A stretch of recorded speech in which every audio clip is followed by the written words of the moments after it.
मध्ये मी तेजल नागरे तुम्हा सर्वांचं स्वागत करते आणि बुलेटिनच्या सुरुवातीलाच एक अत्यंत गंभीर आणि महत्त्वाची बातमी आहे। महाराष्ट्राची चिंता वाढवणारी अशी बातमी, कारण महाराष्ट्रात सुद्धा चीनी एचएमपीव्हीने शिरकाव केलेला आहे। नागपूरमध्ये एचएमपीव्हीचे 2 रुग्ण आढळले असून 7 वर्षांचा मुलगा आणि 13 वर्षांच्या मुलीला एचएमपीव्हीची लागण झालेली आहे। या दोघांचेही एचएमपीव्ही रिपोर्ट पॉझिटिव्ह आले असून या दोन्ही मुलांना ताप आणि खोकला होता आणि या दोघांनाही सुरुवातीला H1N1 म्हणजेच फ्लूची लागण झाल्याचा संशय होता। मात्र त्यांची पुन्हा एकदा तपासणी करण्यात आली तेव्हा खासगी लॅबमध्ये 3 जानेवारीला दोन्ही चिमुरड्यांचा एचएमपीव्ही रिपोर्ट पॉझिटिव्ह आला आणि त्यांना एचएमपीव्ही व्हायरसची लागण झाल्याचं स्पष्ट झालेलं आहे। दरम्यान आता महाराष्ट्रामध्ये सुद्धा एचएमपीव्हीने शिरकाव केलेला आहे। दरम्यान आरोग्य मंत्री प्रकाश आंबेडकर यांनी घाबरून जाऊ नका, काळजी घ्या असं आवाहन नागरिकांना केलेलं आहे।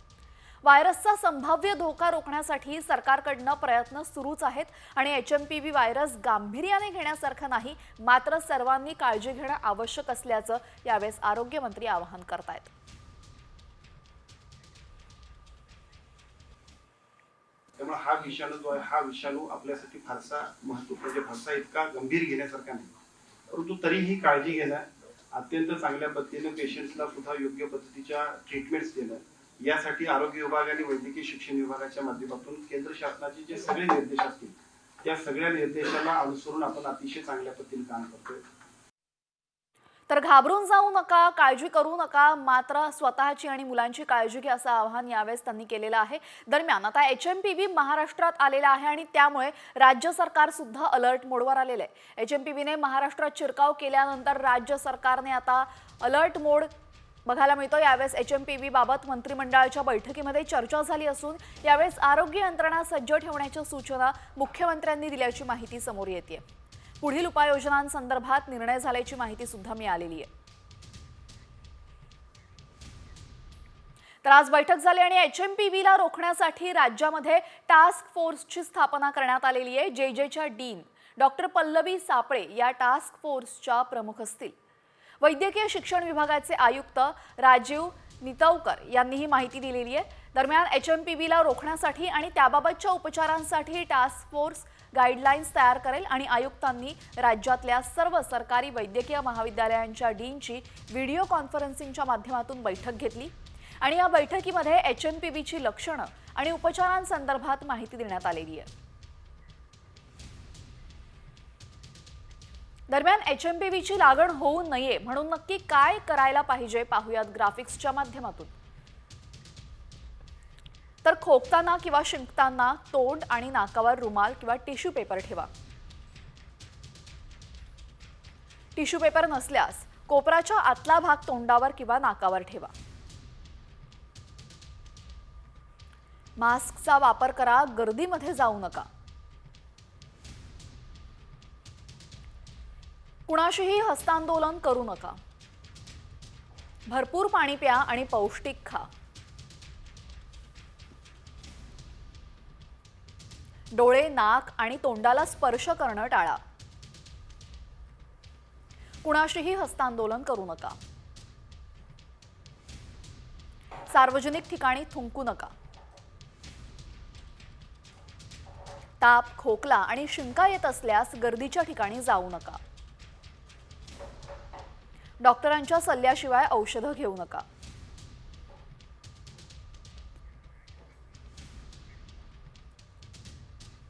तर एचएमपीव्हीचा संसर्ग होऊ नये म्हणून कोणत्या गोष्टी टाळल्या पाहिजे हे आपण पाहिलेलं आहे। यानंतर आता चीनमध्ये धुमाकूळ घातलेल्या एचएमपीव्ही व्हायरसने आता भारतातही हातपाय पसरलेत। भारतामध्ये एचएमपीव्हीच्या रुग्णांची संख्या आता 8 वर पोहोचली आहे आणि महत्त्वाचं म्हणजे 8ही रुग्ण लहान मुलं आहेत। राज्याची उपराजधानी नागपूरमध्येच 2 चिमुरड्यांना एचएमपीव्हीची लागण झालेली आहे, तर महाराष्ट्राच्या शेजारील राज्यांमध्ये म्हणजेच कर्नाटक आणि गुजरातमध्ये सुद्धा एचएमपीव्हीने शिरकाव केलेला आहे। गुजरातमध्ये 2 महिन्याच्या बाळाला एचएमपीव्हीचा संसर्ग झालाय, तर बंगळुरूच्या एका 8 महिन्याच्या मुलाला आणि 3 महिन्यांच्या चिमुरडीला एचएमपीव्हीची लागण झालेली आहे। विशेष म्हणजे या चिमुरड्यांनी आतापर्यंत कुठेही प्रवास केला नव्हता, त्यामुळे चिंता आणखीनच वाढलेली आहे। दरम्यान देशामध्ये नक्की कुठे आणि किती रुग्ण आढळलेले आहेत पाहूयात सविस्तर।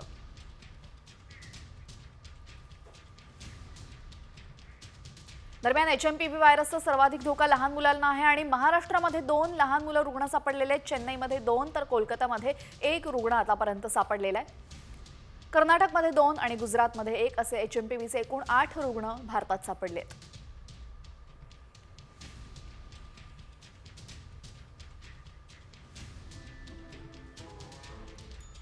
दरम्यान HMPV व्हायरसचा सर्वाधिक धोका हा लहान मुलांना असून आतापर्यंत आढळलेल्या रुग्णांमध्येही लहान मुलांचा समावेश आहे. त्यामुळे मुलांची नक्की काय काळजी घेतली पाहिजे ते सुद्धा आपण पाहूयात. HMPV विषाणूची सर्वाधिक केसेस या 5 वर्षांपेक्षा लहान मुलांमध्ये दिसतायत. रोगप्रतिकारक शक्ती विकसित झाली नसल्यानं संसर्गाचा धोका जास्त आहे. HMPV हा विषाणू मुलांच्या फुफ्फुसामध्ये हवेद्वारे प्रवेश करतो. लहान मुलांच्या फुफ्फुसांना सहज संसर्ग होतो आणि मुलांना श्वास घेण्यास त्रास होतो. दमा किंवा ब्रॉन्कायटिस सारखा आजार असलेल्या मुलांना याचा सर्वाधिक धोका आहे.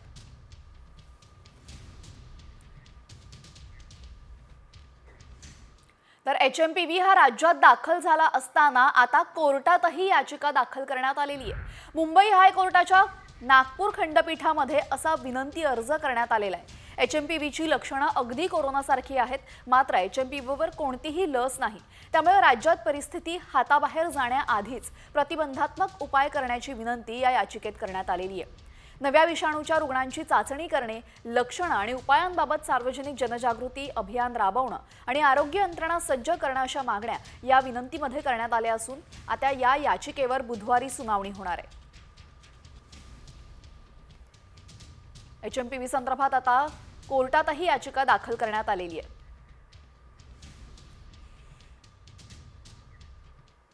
तर HMPV संदर्भातल्या सर्व बातम्यांनंतर आता बातमी पाहूया आपण राजकीय वर्तुळातून. साम टीव्हीच्या बातमीवर शिक्कामोर्तब झालेल्या आहे. धनंजय मुंडेंनी राजीनामा दिलेला नाही अशी बातमी साम टीव्हीने सर्वात आधी दाखवली होती.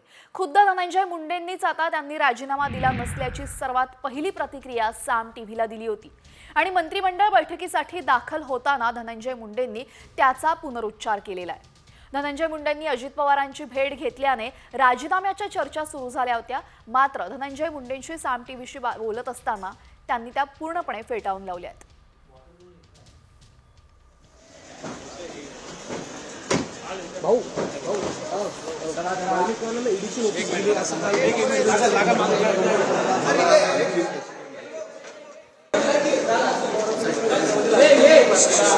काहीही राजीनामा वगैरे दिलेला नाही.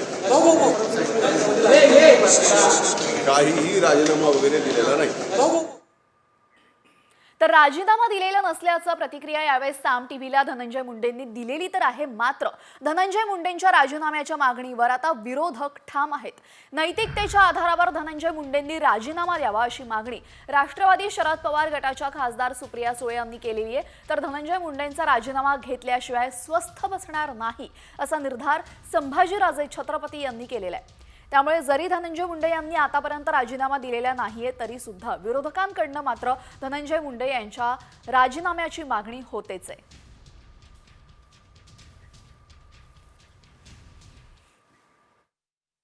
मला असं वाटतं सरकारने संवेदनशीलपणे हा सगळ्याचा विचार करावा. मला अजूनही तो दिवस आठवतोय जेव्हा अशोक चव्हाणांवर आरोप झाले.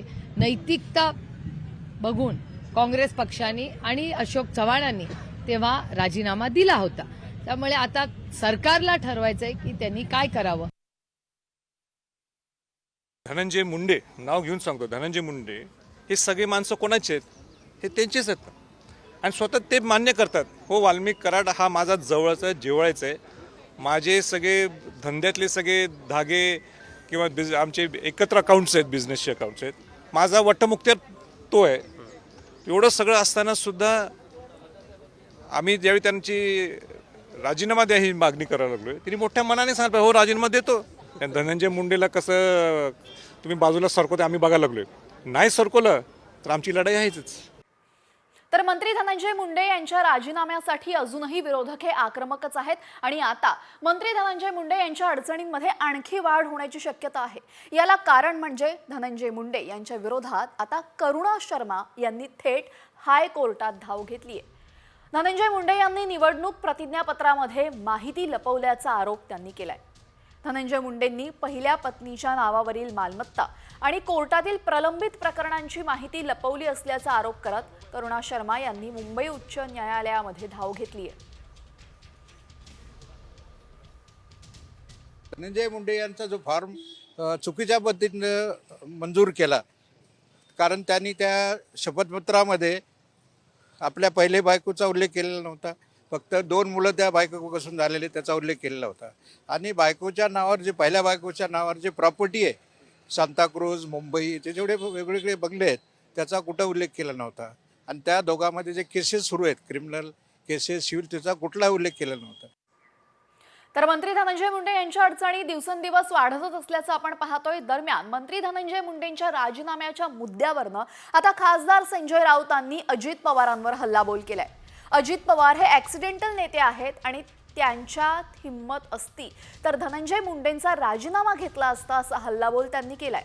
ईव्हीएमच्या कृपेनं अजित पवारांच्या राष्ट्रवादीला जागा मिळाल्याचंही त्यांनी म्हटलेलं आहे.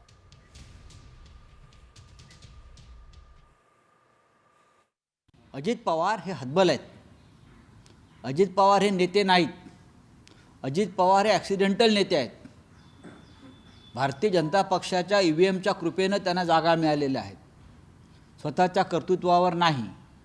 जर ते नेते असते आणि महाराष्ट्राचे नेते असते तर त्यांनी बीड प्रकरणामध्ये मंत्र्याला आपल्या मंत्रिमंडळातून वगळलं असतं, जोपर्यंत त्यांना न्यायालय निर्दोष मानत नाही. तर यावेळेस राऊतांनी हल्लाबोल केलेला आहे अजित पवार आणि धनंजय मुंडे यांच्यावर. त्यानंतर आता बातमी आहे सुरेश धस यांच्या संदर्भात. धनंजय मुंडे यांचा राजीनामा घ्यायचा अधिकार हा अजित पवारांचा आहे. मुख्यमंत्र्यांचा याच्याशी काय संबंध?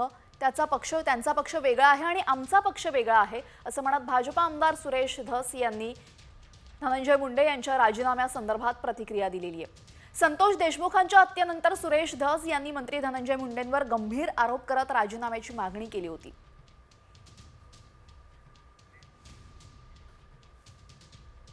हे धनंजय मुंडेंचा राजीनामा, त्यांचा राजीनामा द्यायचा का नाही, घ्यायचा का नाही, हे अजितदादांच्या हातात आहे, आमच्या काय हातात.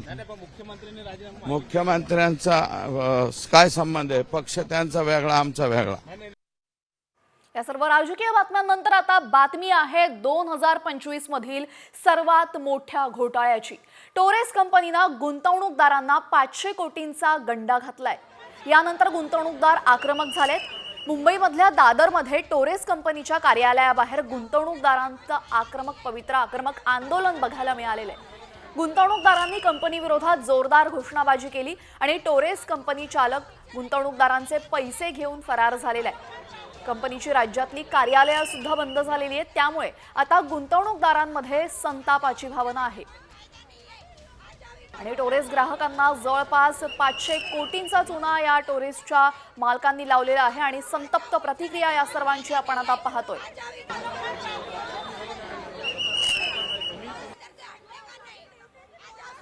दादरमध्ये ही कंपनी स्थित आहे. तू बघू शकतो ही टोरेस नावाची जी कंपनी आहे तिने अनेक गुंतवणूकदारांना आहे तो गंडा घातलेला आहे. कोट्यवधीमध्ये ही अमाऊंट आहे आणि त्या कंपनी बाहेर हे जे गुंतवणूकदार आहेत ते सगळे या ठिकाणी गोळा झालेले आहेत. तुम्ही कधी गुंतवले होते पैसे? आणि आता बघा आमच्याकडे पेपर आहे, आम्हाला काही इंग्लिश येत नाही रे बेटा, आम्ही अनपढ माणसं, आम्ही भरलो घर ऐकून काय करून. आता बघा कसं करायचं. पोलीस लोग क्यों खड़े हैं? पुलिस लोग को खड़े रहने का कोई हक नहीं है. छोड़ दो पब्लिक के हाथ में. 40,000 रुपये गुंतवलेले ते आणि मला पहिला हप्ता येणार होता तर अजूनपर्यंत आलेला नाही हप्ता. तुम्ही कधी पैसे गुंतवले होते? आम्ही ना गणपतीच्या वेळेला गुंतवलेले पैसे आहेत, पण 20 लाख गुंतवलेले आहेत. खोटं बोललं तर बघा पेपर आहेत आमच्याकडे. मग काय तुम्हाला काय परतावा त्याचा वगैरे आला का? नाही आला काहीच. तिथं सगळं आहे. तर या सर्व नागरिकांच्या संतप्त भावना आपण पाहिल्या. मात्र टोरेस नावाच्या कंपनीनं केवळ दादरमध्येच नाही तर राज्यातील विविध भागातील गुंतवणूकदारांना गंडा घातल्याचं आता समोर आलेलं आहे. दादरनंतर नवी मुंबई, कल्याण, मीरा भाईंदरमधील गुंतवणूकदारही टोरेस कंपनी विरोधात आक्रमक झालेले. भरलेल्या रकमेवर दर आठवड्याला 11% व्याजदर दाखवण्याचं आमिष गुंतवणूकदारांना दाखवण्यात आलं होतं. तसंच भरलेल्या रकमेच्या सिक्युरिटीसाठी गुंतवणूकदारांना डायमंड हिरा देण्यात आला होता. मात्र हा हिरा खोटा असून त्याची बाजारभाव किंमत केवळ 500 रुपये इतकीच आहे.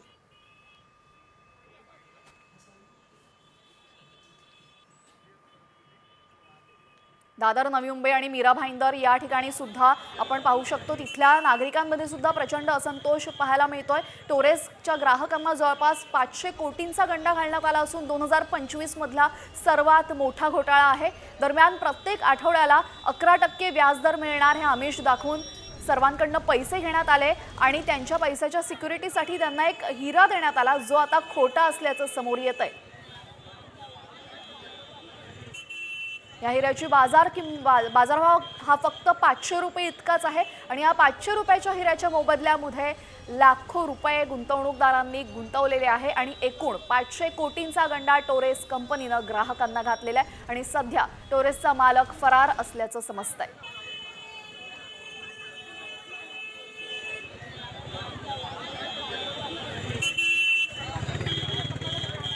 1 तारीख को टोरेस में जो रजिस्टर्ड है प्लेटिनम हम प्राइवेट लिमिटेड नाम से मैंने 8 लाख का डायमंड मैंने परचेस किया था.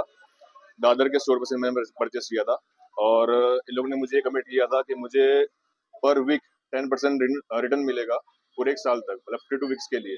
और आज मैं यहाँ पे विजिट कर रहा हूँ, देख रहा हूँ तो पूरा स्टोर बंद है. आणि आताची सर्वात मोठी बातमी समोर येते. टोरेस कंपनीच्या एजंटला पोलिसांनी ताब्यात घेतलेलं आहे. टोरेस कंपनीकडनं ग्राहकांना 500 कोटींचा गंडा घालण्यात आलाय आणि मालक फरार झाल्याने आता पोलिसांनी दादरमधून 3 एजंटला ताब्यात घेतलेले.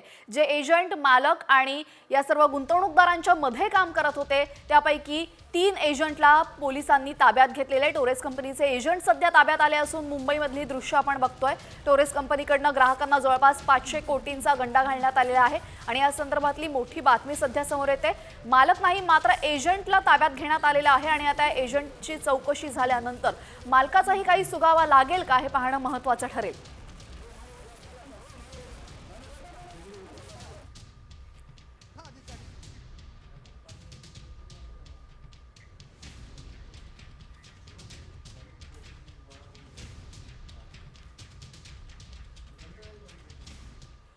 या सर्व बातम्यांनंतर आता बातमी आहे सिद्दीकी मर्डर संदर्भात. दहशत आणि वर्चस्व निर्माण करण्यासाठी सिद्दीकींची हत्या केल्याचा दावा मुंबई पोलिसांनी केलेला आहे. मुंबई पोलिसांच्या गुन्हे शाखेने विशेष मोक्का न्यायालयामध्ये 4590 पानांचं आरोपपत्र दाखल केलं आणि या आरोपपत्रामध्ये अभिनेता सलमान खान, लॉरेन्स बिश्नोई टोळीचा मुख्य लक्ष्य असं सांगण्यात आलं असून अभिनेता सलमानला मारण्याचा प्रयत्न फसल्यानंतर फॉलबॅक प्लॅन म्हणून बाबा सिद्दीकी यांची हत्या करण्यात आल्याचा दावा करण्यात आलेला आहे. दरम्यान दहशत आणि वर्चस्व निर्माण करण्यासाठी सिद्दीकींची हत्या करण्यात आली. सलमान खान बिश्नोई टोळीच्या निशाण्यावर होता मात्र सलमानच्या हत्येचा प्रयत्न फसल्यानं फॉलबॅक प्लॅन म्हणून सिद्दीकींची हत्या करण्यात आली. सलमान खानशी जवळीक आणि दाऊदच्या कथित संबंधांमुळे सिद्दीकींची हत्या करण्यात आली आहे. तर दहशतीसाठी सिद्दीकींची हत्या करण्यात आल्याचा अहवाल पोलिसांनी आता दिलेला आहे. बाबा सिद्दीकी यांची हत्या करण्यात आली होती. 3 गोळ्या त्यांच्यावर झाडण्यात आल्या होत्या आणि आता यानंतर पोलिसांचा अहवाल समोर येते. केवळ दहशतीसाठी सिद्दीकी यांची हत्या झाली आहे. या सर्व महत्त्वाच्या बातम्यांनंतर आता आपण पाहूयात शेतीविषयक बातम्यांचा वेगवान आढावा. 2 एकर कोबीवर शेतकऱ्याने रोटावेटर फिरवलेला आहे. कोबीला 1 ते 2 रुपये किलोचा भाव मिळत असल्यामुळे उत्पादन खर्चही निघत नाहीये. त्यामुळे संभाजीनगरच्या कन्नड तालुक्यातील शेवता येथील शेतकऱ्यानं कोबीवर रोटावेटर फिरवलाय.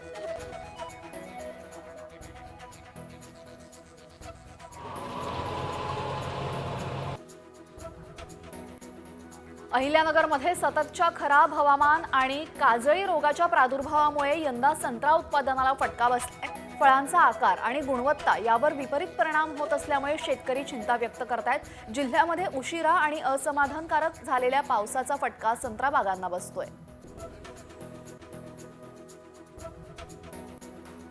महाराष्ट्रातील डाळिंबाला अतिवृष्टीचा फटका बसतोय त्यामुळे डाळिंबाच्या दरामध्ये मोठी वाढ झाली. परिणामी गुजरातच्या डाळिंब उत्पादक शेतकऱ्यांना या वाढत्या दराचा फायदा झालेला आहे. त्यामुळे गेल्या वर्षभरात गुजरातमध्ये 9,500 हेक्टरने डाळिंबाच्या क्षेत्रात वाढ झाली आहे.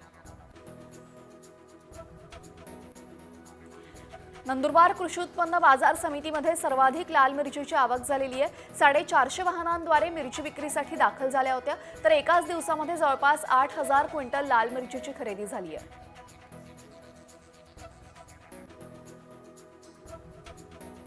नाशिकच्या निफाडमधील पारा घसरल्याने द्राक्ष बागायतदार धास्तावलाय. येत्या काही दिवसांमध्ये थंडीचा कडाका वाढण्याची शक्यता वर्तवली जाते. दरम्यान वातावरणात झालेल्या बदलामुळे शेतकऱ्यांची चिंता आता वाढणार आहे.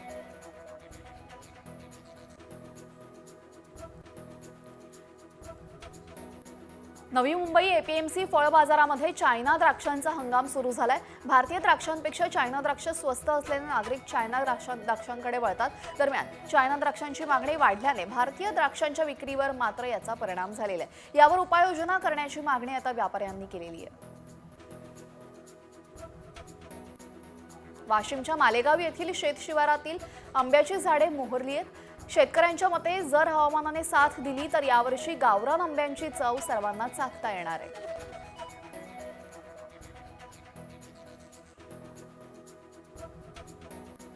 वाशिम बाजार समितीमध्ये सध्या बारदान नसल्यामुळे नाफेड मार्फत सोयाबीनची खरेदी बंद आहे. अशा परिस्थितीमध्ये बिजवाई सोयाबीन सुद्धा शेतकऱ्यांना कमी दराने विकावं लागतंय. बिजवाई सोयाबीनला सध्या 5,000 पर्यंत दर मिळतोय.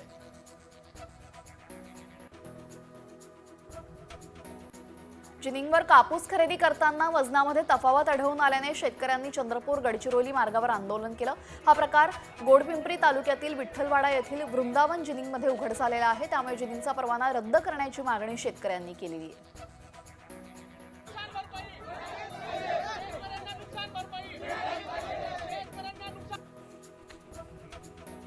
नाशिकच्या बागलाणमध्ये कडाक्याच्या थंडीमध्ये शेतकऱ्यांना रात्री लागवड करावी लागते. तालुक्यातील प्रचंड मजूर टंचाई आणि विजेचे भार नियमनामुळे शेतकऱ्यांना युद्धाचा प्रसंग उद्भवते. तसेच शेतकरी जीव धोक्यात घालून काम करतायत.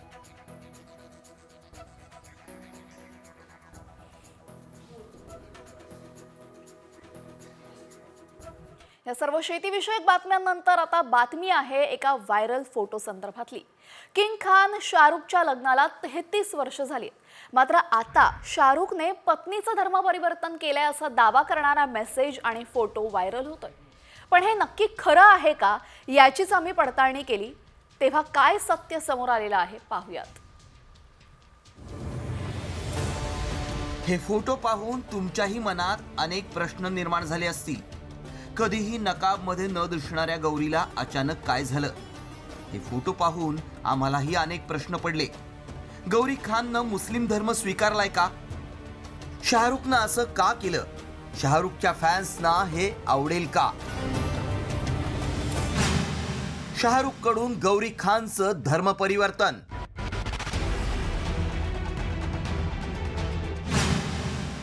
लग्नाच्या 33 वर्षांनंतर गौरी खाननं मुस्लिम धर्म स्वीकारला.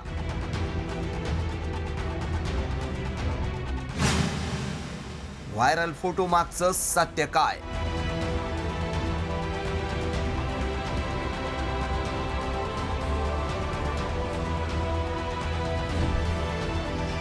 किंग खान शाहरुख आणि त्याची पत्नी गौरी खान. हिंदू मुस्लिम लव्ह स्टोरी देशभरात नेहमीच चर्चेत राहिली. मात्र हे फोटो पाहून सगळ्यांनाच धक्का बसलाय. शाहरुखनं गौरी खानचं धर्म परिवर्तन केलंय का?